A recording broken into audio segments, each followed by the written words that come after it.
ओम शांति। यह है 15 फरवरी सन 1967 का प्रातः क्लास। पृष्ठ 2 के मध्यादि में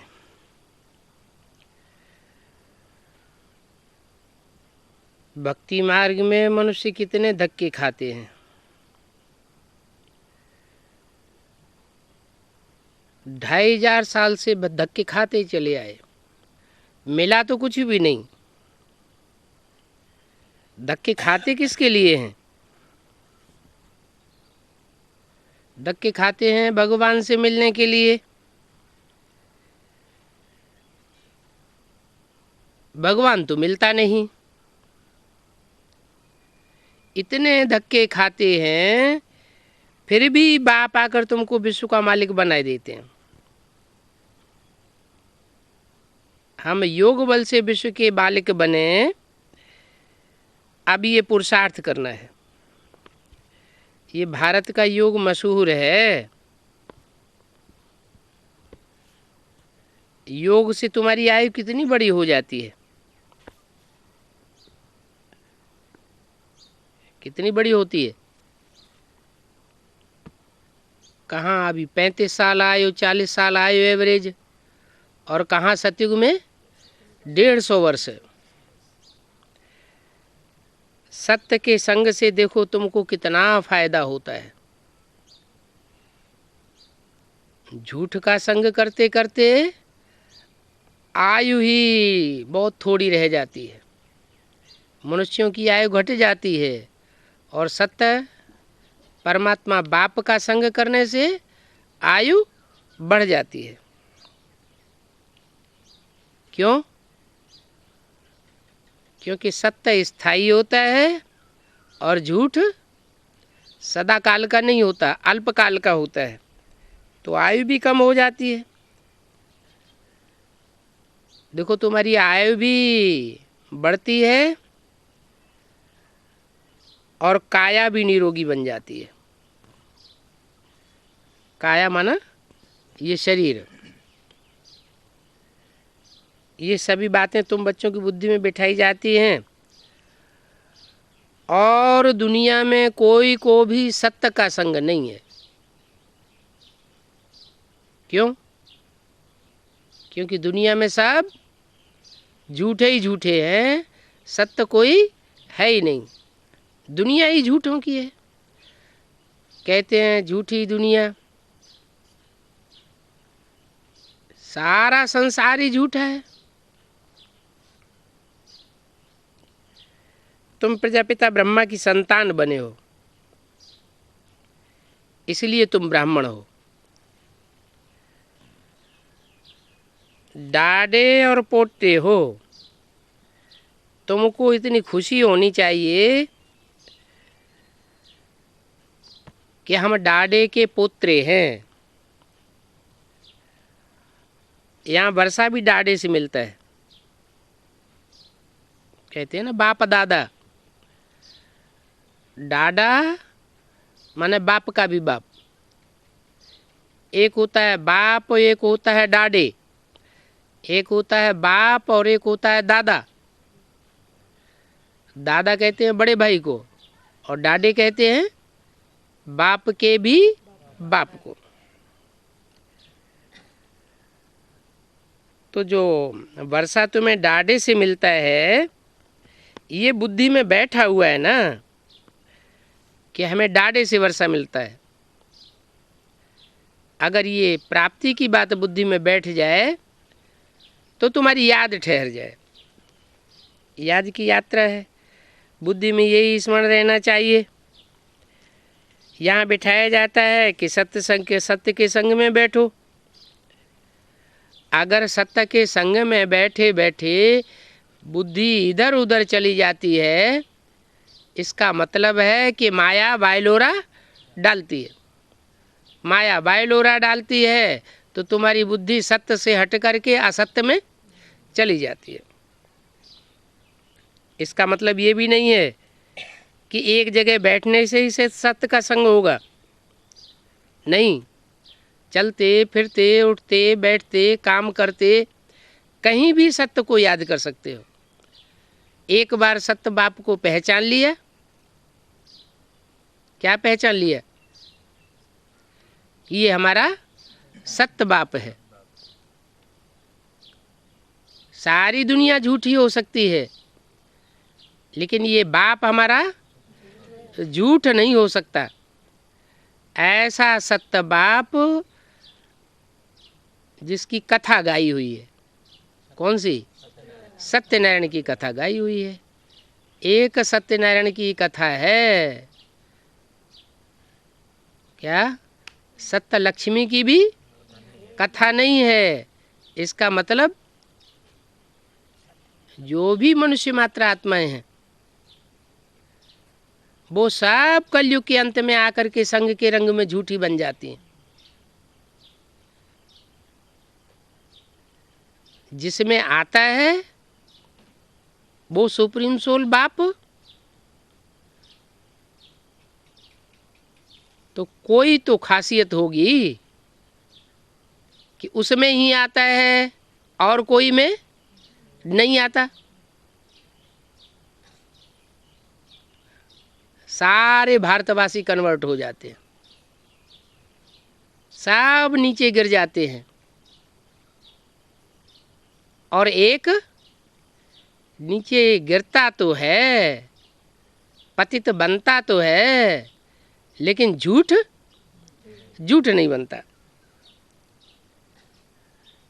तो ऐसा सत्य बाप, सत्य टीचर, सत्य गुरु है तो निराकार, लेकिन गुरु साकार में आकर के बनता है। सदगुरु को दलाल कहा जाता है। दलाल माना बीच में मीडिया। वो निराकार है, ज्योति बिंदु है, फिर भी साकार में प्रवेश करके सदगुरु बनता है। सदगुरु काहे के लिए बनता है? सद्गति देने के लिए, सत धर्म की स्थापना कर ली, सत्य युग की स्थापना करने के लिए।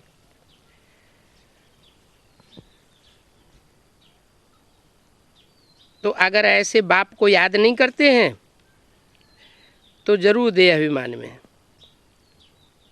ये देह तो असत्य चीज है, आज है कल नहीं रहेगी। देह को सत्य नहीं कहेंगे। माना जो 5 तत्वों से बना हुआ ये चेवला है, इसको सत्य नहीं कहेंगे। शरीर तो जड़ है, जड़ के लिए थोड़े ही कहेंगे सच्चा और झूठा। 5 तत्वों का बना हुआ चोला, इनमें ना आत्मा होती है, क्योंकि चोला है, जड़ तत्व है, और जड़त्व में आत्मा नहीं होती है। आत्मा नहीं होगी तो चुरुपुरु भी नहीं करेगा। जैसे गर्भ में बच्चा होता है, 4-5 महीने का होता है, तो निर्जीव पिंड होता है, फिर उसमें आत्मा प्रवेश करती है।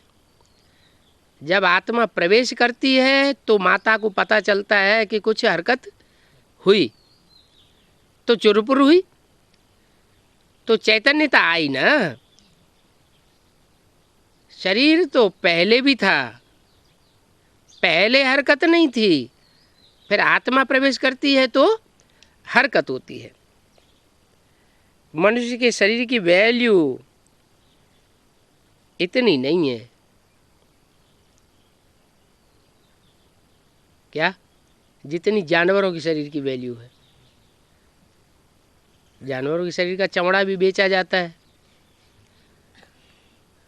शेर की खाल निकाली जाती है, मृग की खाल निकाली जाती है, बाघ की खाल निकाली जाती है, कितनी कीमती बिकती है।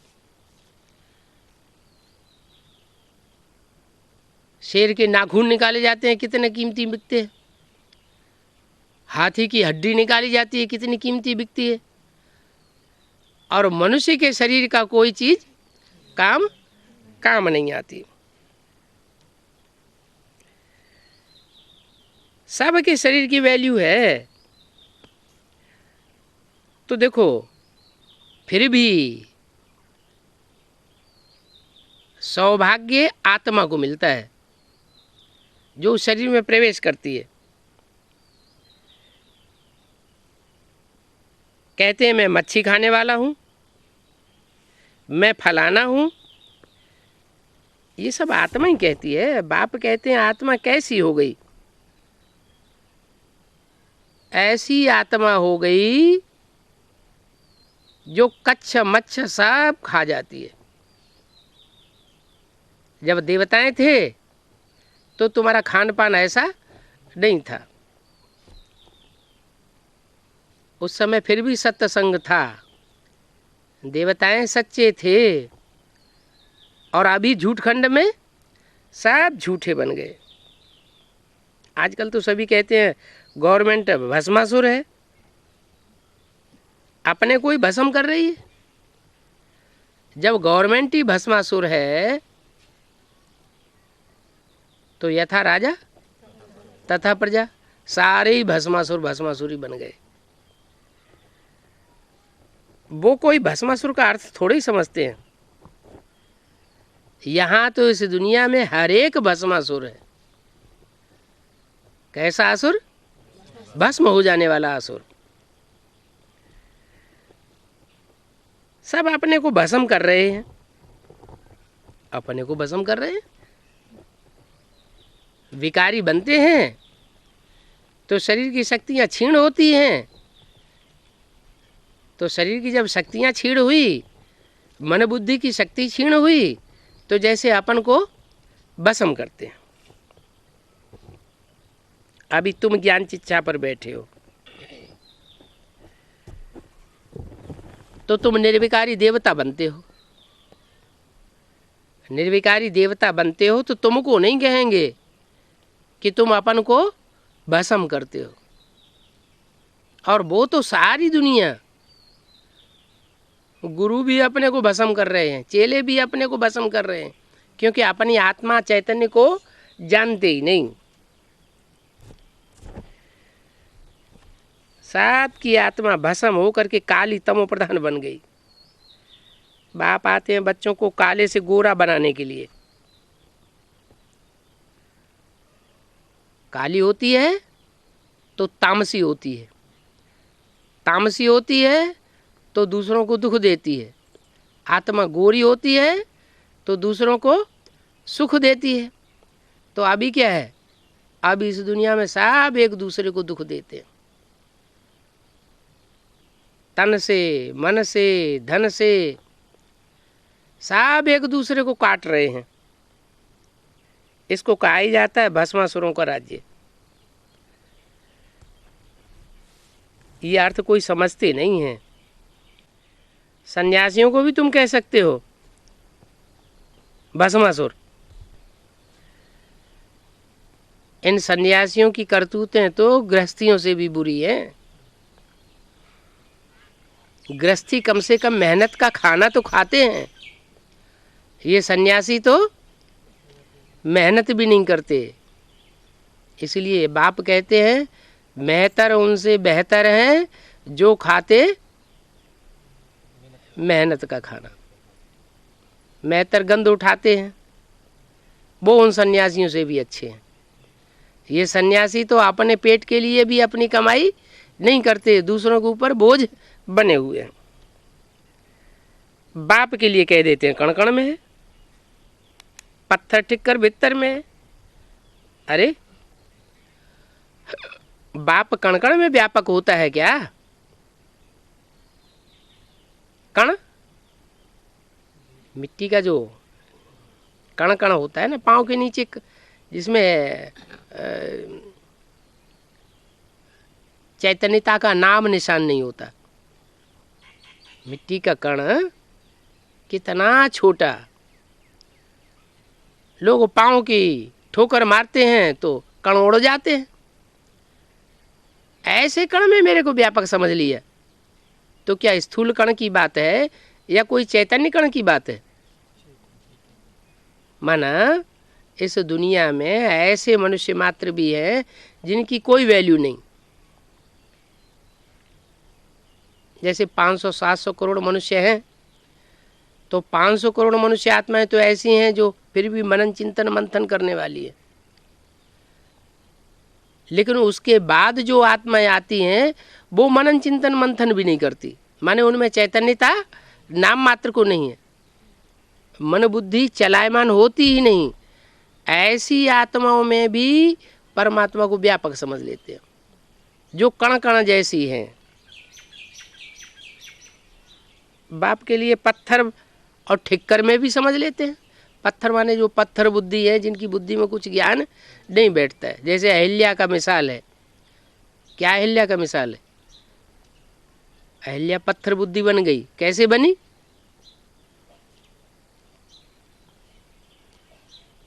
अहिल्या को साप मिला था, जाओ पत्थर बन जाओ। क्यों साप दिया?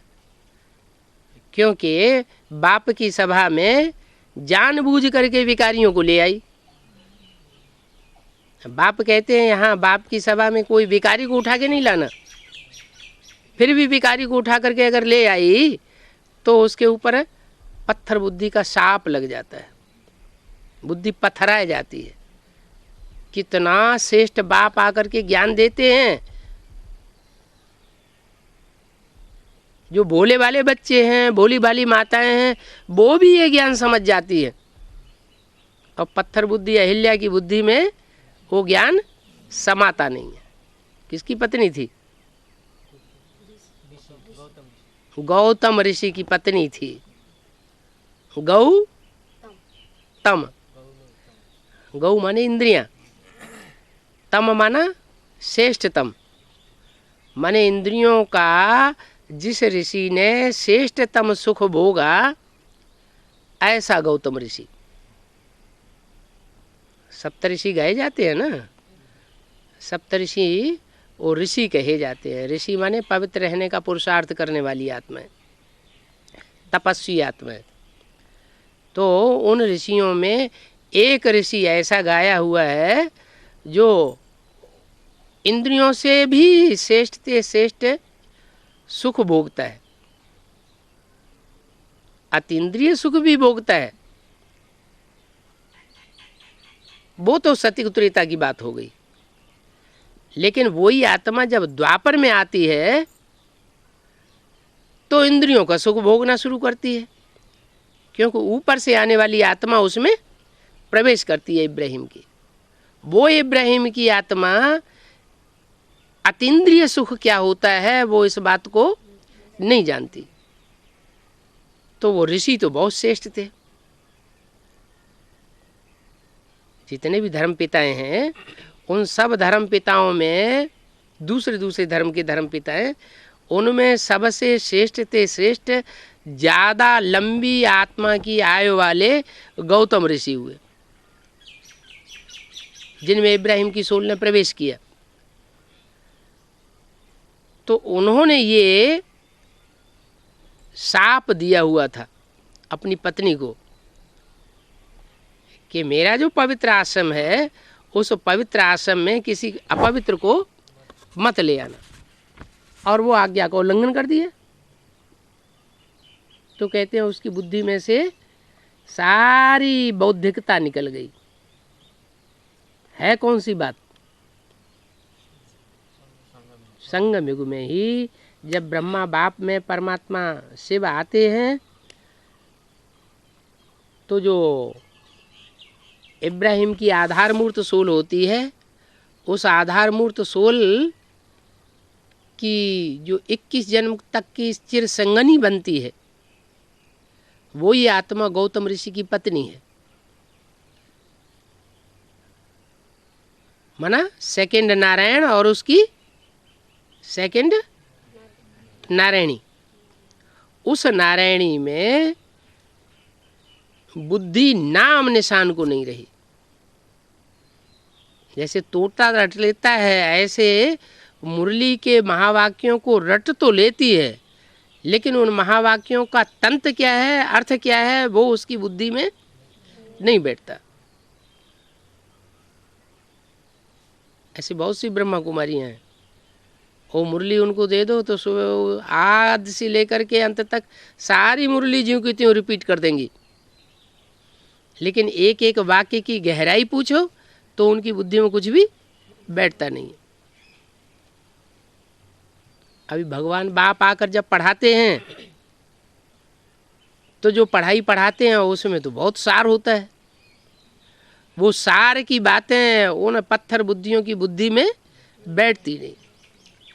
न पत्थर बुद्धि अहिल्या की बुद्धि में बैठती है और न उसको फॉलो करने वाले जो फॉलोअर्स हैं, जो उनकी प्रजा बनने वाली हैं जन्म जन्मांतर, उनकी बुद्धि में वो बातें बैठती नहीं। जैसे कि सारी बुद्धि को भस्म कर दिया, आत्मा ही भस्म हो गई। तो बाप कहते हैं अभी काम चिच्छा पर बैठकर सब जल मरे।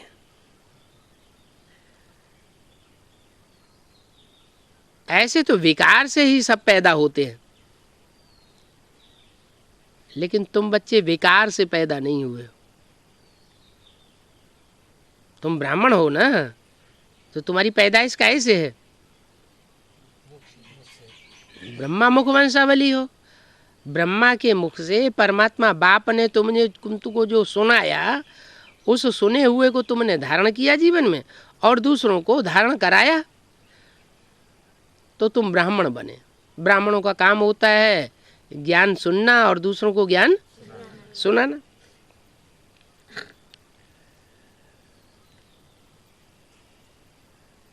तो तुम सच्चे सच्चे ब्राह्मण बने हो। वो सब विकारी बनते रहते हैं, और दुनिया में जो भी है भस्मासुर की औलाद, वो सब विकारी बनते रहते हैं, अपन को भस्म करते रहते हैं। अब देखो सतयुग में तो रावण होता नहीं है,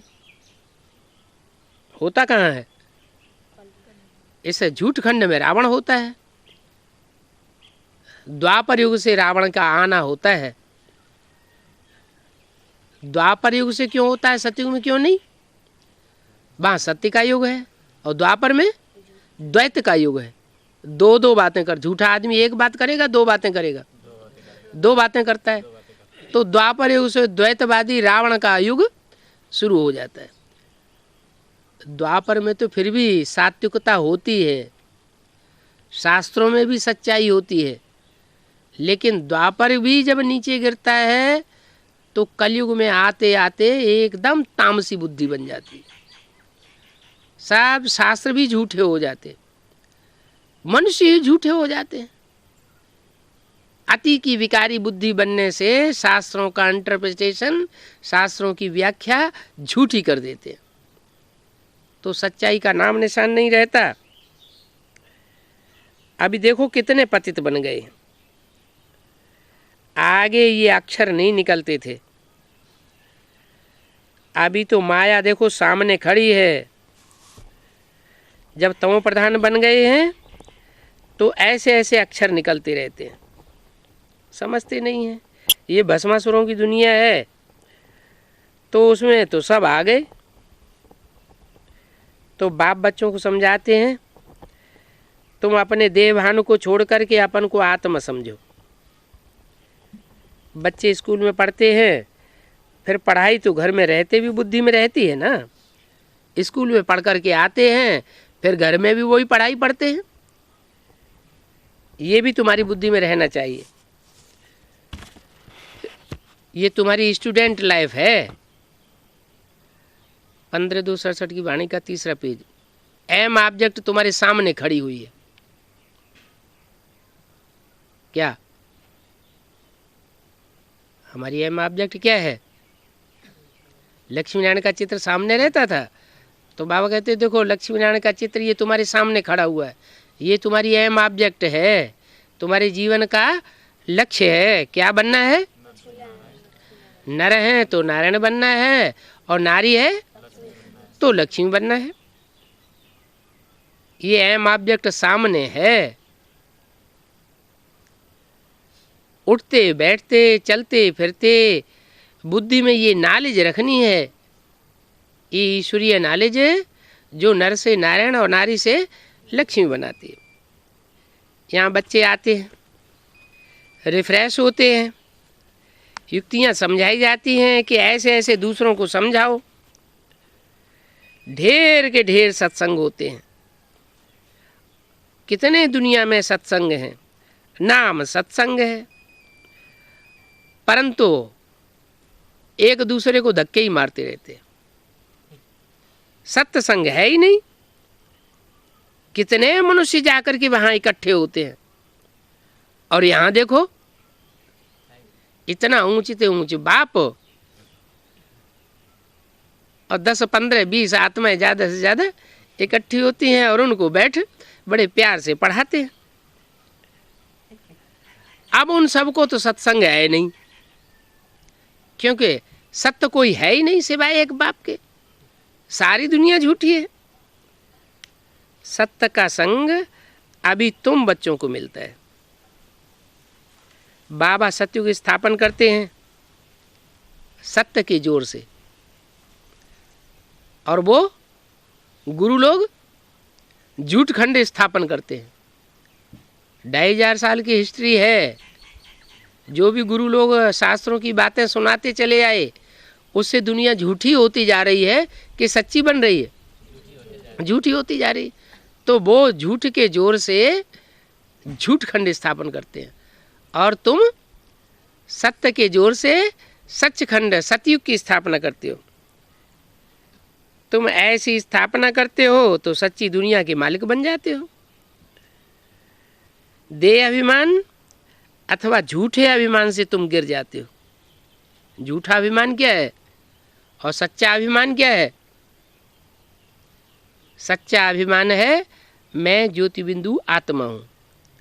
मुझ ज्योति बिंदु आत्मा का बाप भी ज्योति बिंदु परमपिता परमात्मा शिव है। जिस ज्योति बिंदु का बड़ा आकार मंदिरों में शिवलिंग बनाया जाता है, वो शिवलिंग को हाथ पांव नाक आंख कान नहीं है, वो सदा शिव है। वो कभी भी देह के बंधन में गर्भ से जन्म नहीं लेता, तो वो सदा सत्य है। और हम जन्म मरण के चक्र में आते हैं। जन्म मरण के चक्र में आते हैं, सत्य का संग करते हैं तो देवता बन जाते हैं, और जब झूठ रावण के संग में आते हैं तो राक्षस बन जाते हैं। मनुष्य ही श्रेष्ठ कर्म करे तो देवता, और मनुष्य भ्रष्ट कर्म करे तो राक्षस कहा जाता है। तो तुम झूठे अभिमान से गिरते हो। अभी तुमने आत्मा अभिमान धारण किया है। पहली पढ़ाई क्या पढ़ी कि मैं आत्मा ज्योति बिंदु हूं। बिंदी या टीका लगाते हैं ना मस्तक में, इसलिए लगाते हैं। इसलिए लगाते हैं कि जिसको किसी को देखें तो याद रहे कि मैं आत्मा ज्योति बिंदु हूं,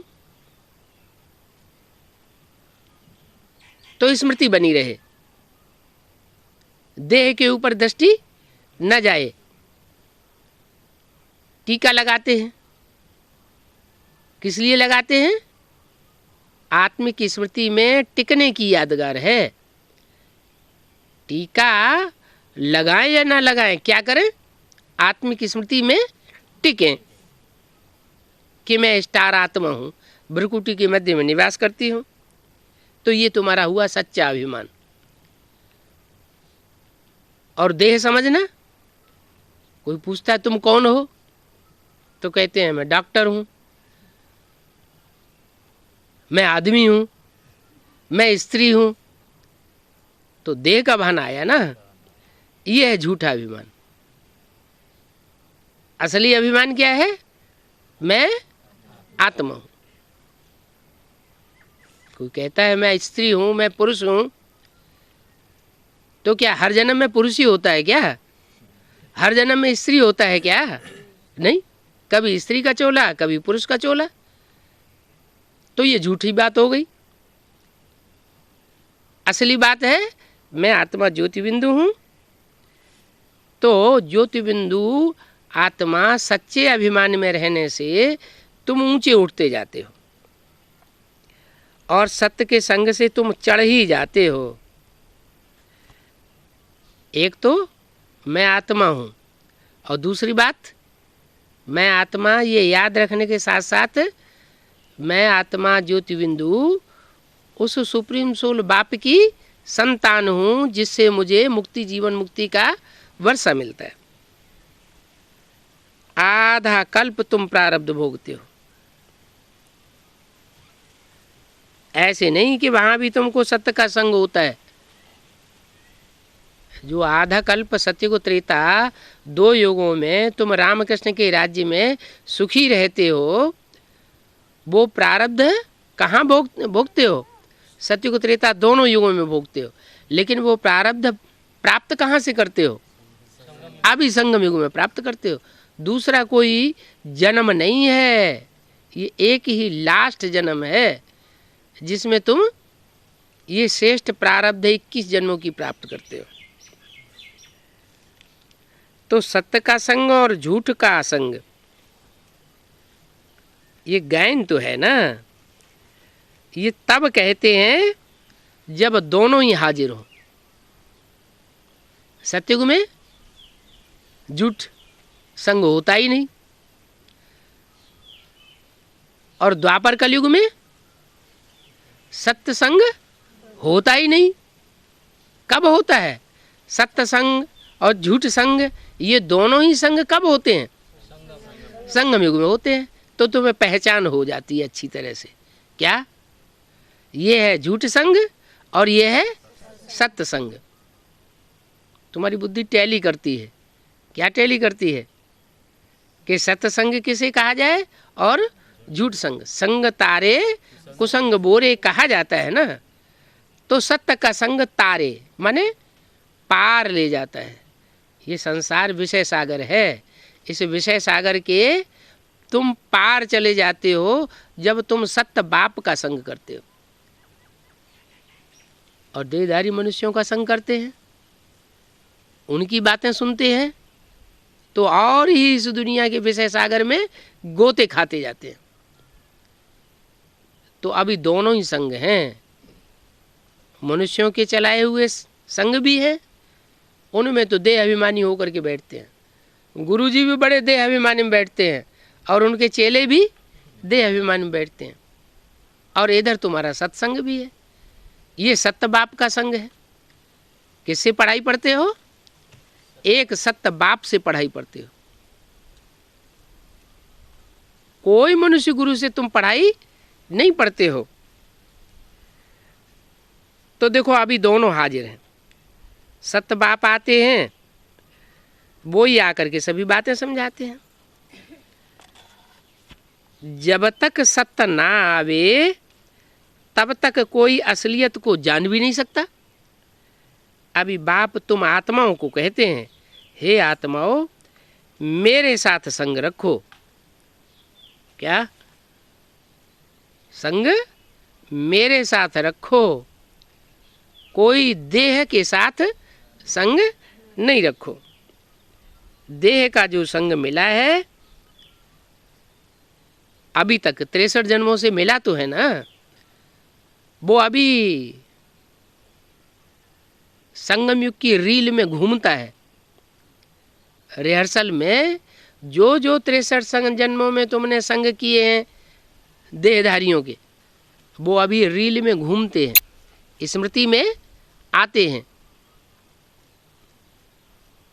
स्मृति में तो आवेंगे, लेकिन तुम क्या करो? उनका संग छोड़ते जाओ और सत्य बाप को याद करते जाओ। तो देह के संग से उपराम होते जावेंगे और आत्माभिमानी बनते जावेंगे। ऐसे तो देह का संग सत्युग में भी होगा। होगा या नहीं होगा? सत्युग में भी होगा, लेकिन वहां तुम आत्माभिमानी होकर के रहते हो और यहाँ घड़ी घड़ी देहभान पकड़ लेता है। थोड़ा समय याद रहता है कि मैं स्टार आत्मा हूं, फिर सारा उड़ जाता है। तो यहाँ तुमको सत्य का संग भी है, असत्य का संग भी है, और सतयुग में त्रेता में सिर्फ वहाँ तो राम राजा है, राम कृष्ण का राज्य होता है। रामकृष्ण जैसी श्रेष्ठ आत्मा है, वो तो बहुत ही आत्माभिमानी आत्मा है। उनके राज्य में जो भी होते हैं वो सब आत्माभिमानी देवताएं होते हैं। तो अभी तुम देह से उपराम हो जाओ, वहाँ तुम सब पावन होते हो, और यहाँ तुम सब पतित बन चुके हो। अभी तुम सत्य के संग में पतित से पावन बनते हो। फिर शरीर भी सत्व प्रधान बनेगा, आत्मा भी सत्व प्रधान रहेगी। दुनिया नई और पुरानी होती है ना। नई दुनिया में बरोबर आदि सनातन देवी देवता धर्म था, और पुरानी दुनिया में दूसरे दूसरे धर्म आना शुरू हो जाते हैं। द्वैतवादी दुनिया द्वापर युग हो जाती है ना, तो दूसरे धर्म आ जाते हैं। तो 2500 साल से दूसरे दूसरे धर्म आते गए, दुनिया पुरानी होती गई, और देवी देवता सनातन धर्म प्रायः लोप होता गया। आज इस धर्म को गुम कर दिया है और अपन को हिंदू कहने लगे हैं। जो देवताएं थे वो अपने देवत्व को भूल गए और अपन को क्या कहने लगे, हम हिंदू हैं। अरे कितने मुझ पड़े हैं। अभी तुम भारतवासी समझते हो हम प्राचीन देवी देवता धर्म के थे, परंतु वो नशा कहाँ रह गया। कौन सा नशा कि हम प्राचीन देवी देवता धर्म के थे। प्राचीन क्यों कहा, सनातन क्यों कहते हैं। सनातन धर्म, सनातन माना पुराना। जैसे सतयुग है तो सतयुग में 8 जन्म होंगे, त्रेता में 12 जन्म होंगे, तो उन 21 जन्मों में से सनातन किसे कहें, पुराने तो पुराना किसे कहें। कौन से जन्म को पुराने तो पुराना जन्म कहें। जो सतयुग के आदि का जन्म है, जहाँ से राधा कृष्ण को जन्म लेना है, राधा कृष्ण बड़े होकर के लक्ष्मी नारायण बनेंगे, उससे पहले का जो जन्म है संगम युग में, जहाँ नर से डायरेक्ट नारायण बनते हैं और नारी से लक्ष्मी बनते हैं, वो है सनातन धर्म, वो है पुराने से पुराना धर्म। तो तुम्हारा प्राचीन देवी देवता धर्म है, लेकिन भूल गए क्या। जब सतयुग के दूसरे जन्म में तीसरे जन्म में आते हैं तो 15.16 कला वाली आत्माएं ऊपर से नीचे आने लगती है, ढेर की ढेर, उनके संग के रंग में रंगते हैं। फिर और आगे बढ़ते हैं तो 15.5 कला वाली आत्माएं आ जाती हैं, उनके संग के रंग में आते हैं। तो धीरे धीरे जैसा जैसा संग मिलता जाता है वैसे वैसे हम नीचे गिरते जाते हैं। त्रेता में चांदी की खाद पड़ी, चांदी जैसी आत्माएं परम धाम से उतरी और उनके संग के रंग में आ गए। द्वापर में तांबे जैसी आत्माएं उतरी, कामी और क्रोधी। ऐसी आत्माओं के संग के रंग में आते आते भारतवासी और नीचे गिर गए। तो नीचे गिरने से क्या होता है कि वो अपने प्राचीन धर्म को भूल जाते हैं और अपन को हिंदू समझ लेते हैं। वो नशा ही उड़ जाता है। नशा उड़ जाता है तो कल्प की आयु लंबी लिख देते हैं। सभी बातों को भूल गए। ये खेल है दुनिया, इसका नाम ही है भूल भुलैया का खेल। क्या भूल गए कि हम ही देवता थे, सो अब हम ही असुर बन गए। अभी सत्य द्वारा तुमको सारी नॉलेज मिलती है। किसके द्वारा? सत्य द्वारा। द्वारा माना कोई मीडिया है, वो नॉलेज जानने से तुम ऊंच पद पाते हो, फिर आधा कल्प बाद नीचे गिर पड़ते हो।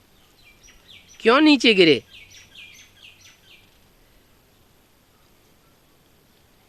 क्योंकि झूठ द्वारा तुमको नॉलेज मिलने लग पड़ती है। द्वापर युग शुरू हुआ और द्वैतवादी दूसरे दूसरे धर्म आ गए।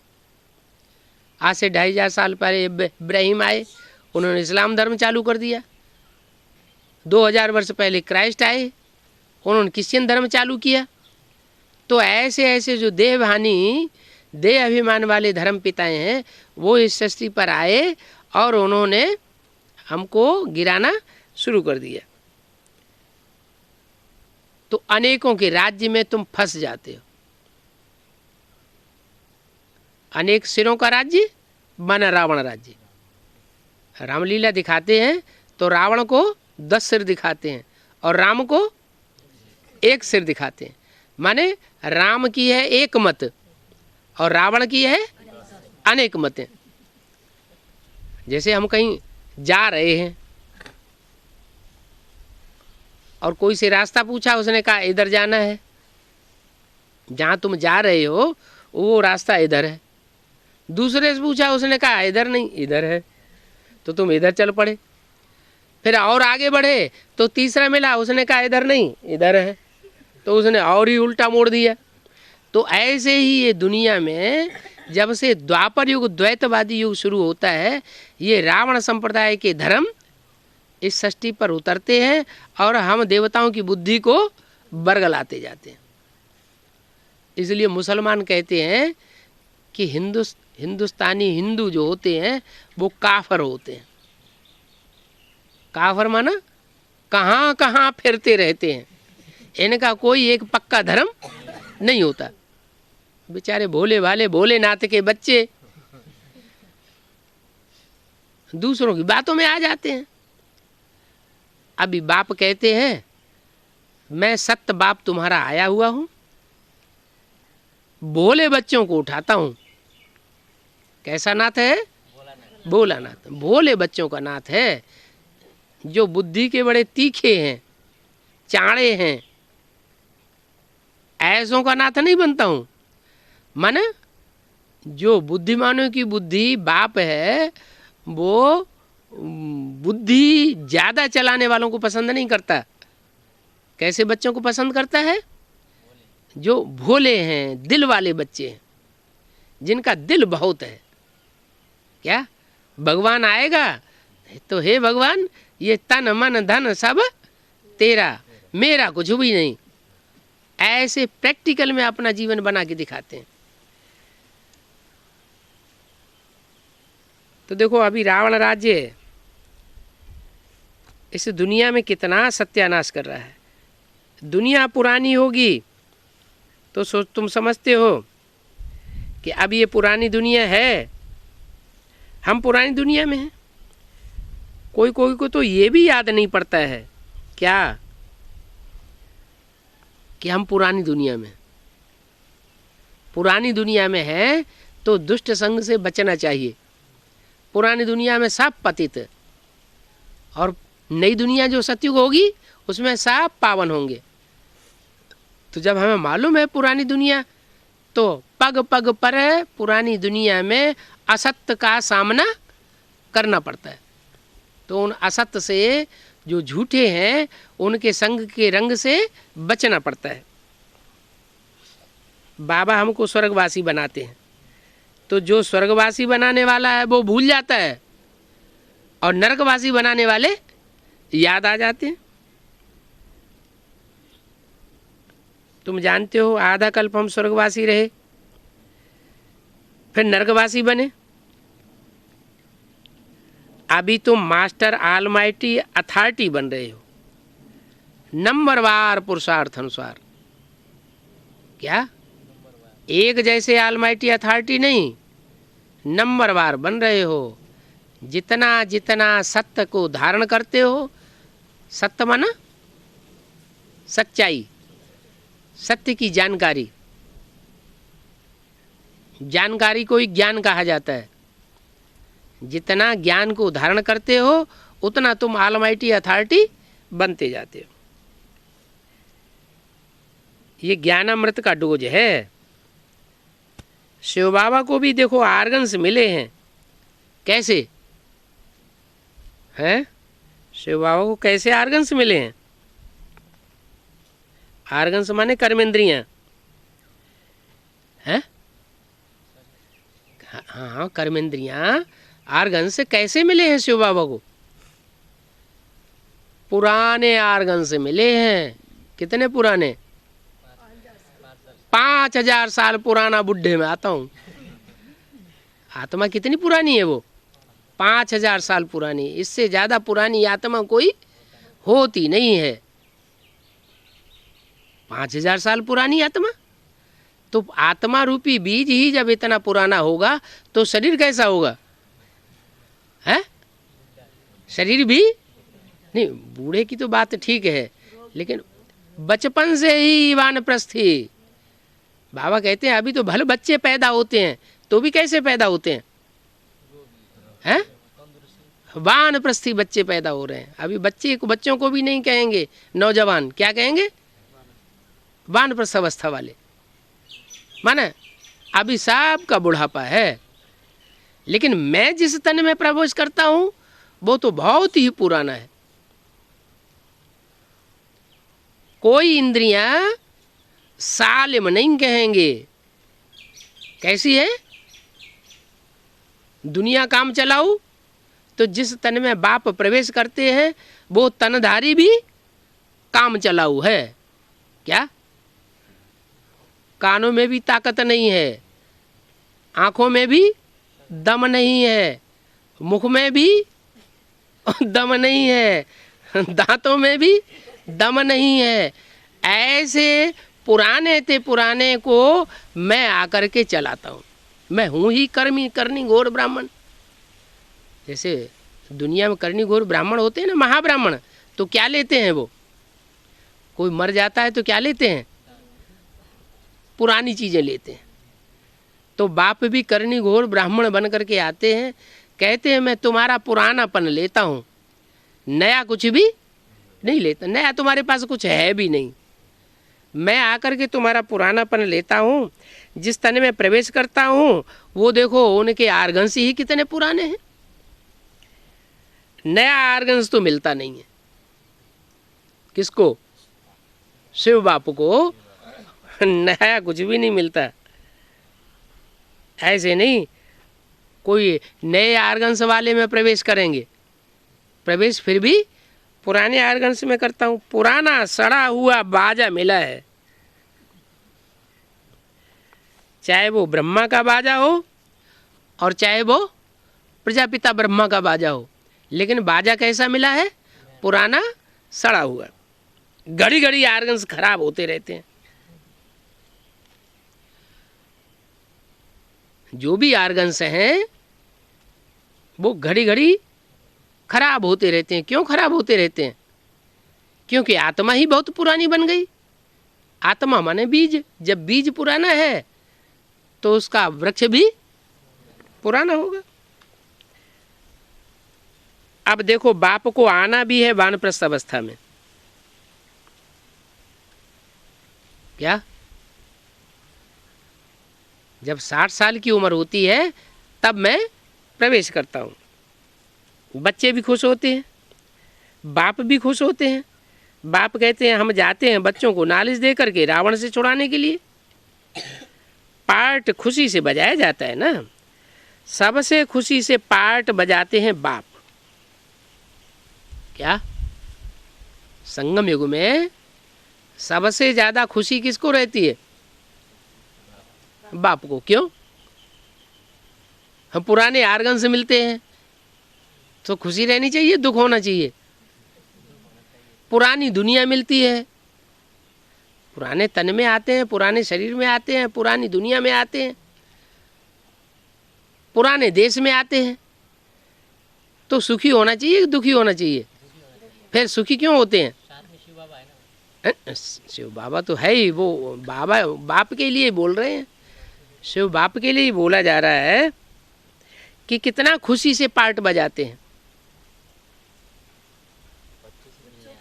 बच्चों से मिलने आते हैं तो बहुत खुशी होती है। कल्प कल्प बाप को आना पड़ता है पुरानी दुनिया में, पुराने तन में। ये पार्ट कभी बंद नहीं होना है। क्या हर 5000 वर्ष के बाद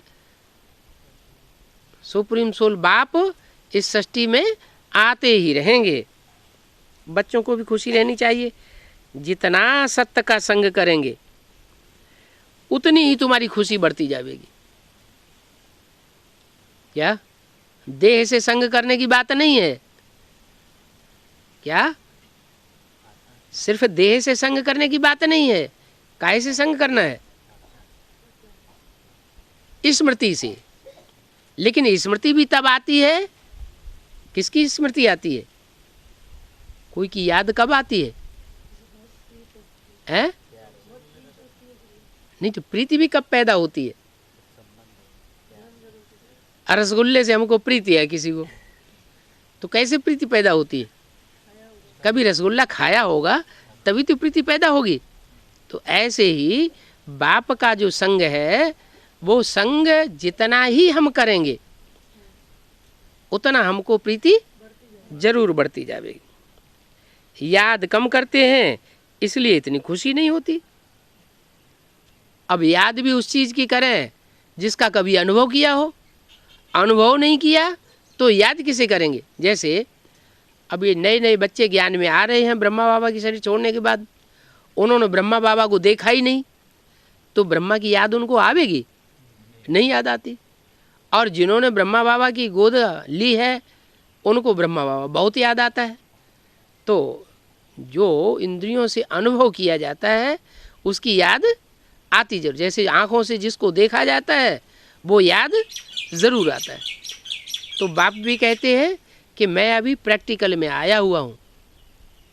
प्रैक्टिकल माना शरीर के साथ आया हुआ हूँ, तो मेरा जितना संग करेंगे उतना तुम्हारे ऊपर सत्य का रंग चढ़ेगा। खुशी बहुत याद रहेगी। याद कम करते हैं इसलिए खुशी नहीं रहती है। बाप बच्चों को आकर के मिल्कियत तो देते हैं ना। मिल्कियत माना धन संपत्ति। कौन सी धन संपत्ति पहले पहले देते हैं? ज्ञान धन देते हैं।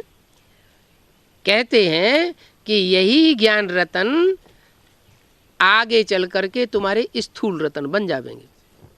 जिसके जिसके पास जितना ज्ञान धन होगा उतना ही बड़ा वो साहूकार बन जाएगा। सच्चे बच्चे पर बाप का बहुत प्यार रहता है। पोता मिल देते हैं ना बच्चे, तन का धन का, तो कोई तो छुपा लेते हैं। बाप को पूरा पोता मिल नहीं देते, धन का भी नहीं देते, तो तन का भी पूरा पोता मिल नहीं देते। बाप कहते हैं ऐसे झूठे बच्चों पर मैं उतना प्यार करता नहीं हूँ। किन पर करता हूँ? जो सच्चे बच्चे होते हैं उन पर बहुत प्यार करता हूँ। सच्चे दिल पर बाप राजी रहते हैं। गाते भी हैं सच्चे दिल पर साहब राजी। अंदर बाहर जो सच्चे रहते हैं, सर्विस पर तत्पर रहते हैं, वो ही बाप को प्रिय लगते हैं। क्या? जो अंदर से एक और बाहर से दूसरा, ऐसे बच्चों को बाप पसंद नहीं करते। क्या बोलते हैं? जो अंदर से एक और बाहर से दूसरा है, इस ब्राह्मण परिवार के लिए बहुत खौफनाक खतरनाक है।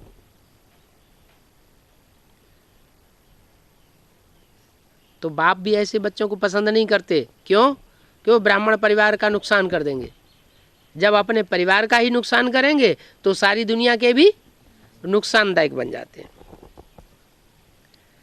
जो सच्चे बाप के मददगार बच्चे बनते हैं वो सारी दुनिया के मददगार बनते हैं।